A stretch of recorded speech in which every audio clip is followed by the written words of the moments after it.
Break के बाद आपका स्वागत है। और आज हमारा देश महान क्रांतिकारी विनायक दामोदर सावरकर यानी वीर सावरकर की 142वीं जयंती मना रहा है।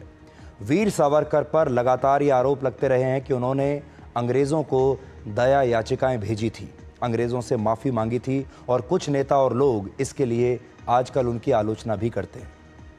लेकिन इस सोशल मीडिया के ज़माने में अचानक से कैसे कुछ लोगों ने, ख़ास तौर पर कुछ पार्टियों के आईटी सेल्स ने इतिहास को बदलने की कोशिश की है, इतिहास के एक नायक की बदनामी करने की कोशिश की है, आज ये देखने वाली बात है, समझने वाली बात है। सच्चाई ये है कि जब उन्होंने दया याचिकाएं भेजी, ये उनकी एक रणनीति थी, ऐसी रणनीति जिसके ज़रिए वो काला पानी की सज़ा से छूट सके और आज़ादी की लड़ाई में मुख्य धारा में शामिल हो सके। एक चर्चित कहावत है कि 2 कदम आगे बढ़ने के लिए कभी कभी हमें 1 कदम पीछे खींचना पड़ता है, और वीर सावरकर ने भी ऐसा ही किया था।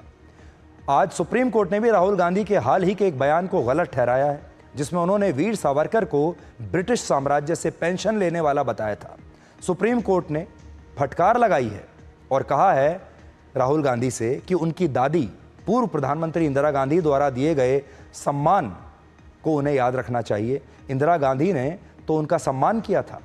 इस बात की पुष्टि तब होती है जब पूर्व प्रधानमंत्री श्रीमती इंदिरा गांधी ने स्वयं सावरकर के योगदान को अमूल्य बताया था। 26 फरवरी 1966 को इस वीर ने अपना देह त्याग दिया था। और कहते हैं कि विचार कभी मरते नहीं।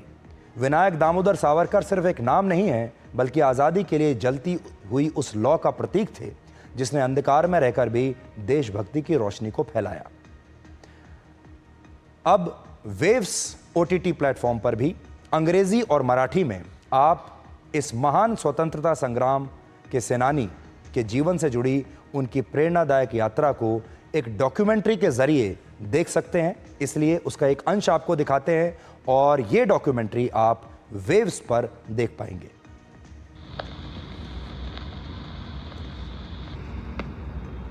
Savarkar had a clear idea of his view of the future. While fighting against the British Raj, he said, "Before you destroy anything, you must know what you are going to construct in its place." He said, "India must be independent. India must be united. India must be republic. India must have a common language and common script. And that language should be Hindi and that script should be Nagari."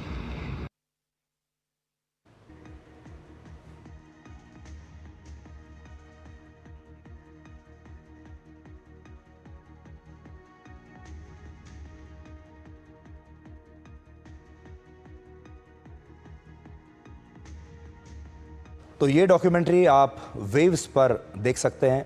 लेकिन आज जिस बात पर पूरे देश को चर्चा करनी चाहिए वो ये कि जब तक इंदिरा गांधी थीं, तब तक इंदिरा गांधी को प्रधानमंत्री रहते हुए वीर सावरकर में कोई कमी नज़र नहीं आई। उन्होंने उनके योगदान के लिए डाक टिकट भी जारी की और उनके योगदान के लिए उनका सम्मान भी किया, एक पत्र भी जारी किया। लेकिन जब से हमारे देश में सोशल मीडिया का उदय हुआ है, तब से आप देखिए आपको वीर सावरकर के बारे में नई नई बातें, उनकी छवि खराब करने की नई नई कोशिशें देखने को मिलती हैं। और ये सब कुछ होता है राजनीति के लिए। अब हमारे देश में जो राजनीति चल रही है उसने हमारे स्वतंत्रता सेनानियों को भी बांट दिया है और वीर सावरकर उसी राजनीति का शिकार हो रहे हैं। और हमारे देश में सोशल मीडिया के आने के बाद से लगातार इतिहास को बदलने की कोशिशें हो रही हैं। जो उस समय के स्वतंत्रता सेनानी थे, उनकी छवि को ख़राब करने की कोशिशें हो रही हैं। इसलिए आज उनकी जयंती पर हम आपसे यही कहना चाहेंगे कि वो राजनीति का शिकार हुए हैं। और आप सोशल मीडिया पर जब भी कुछ पढ़ें, उससे पहले आपको उनकी जीवनी पढ़नी चाहिए, उससे पहले उन्होंने जो किताबें लिखी हैं आपको वो पढ़नी चाहिए। और फिर आपको समझ में आएगा कि कौन सच्चा स्वतंत्रता सेनानी था और कौन सिर्फ मीडिया में छाया रहा। तो आज के लिए डिकोड में इतना ही।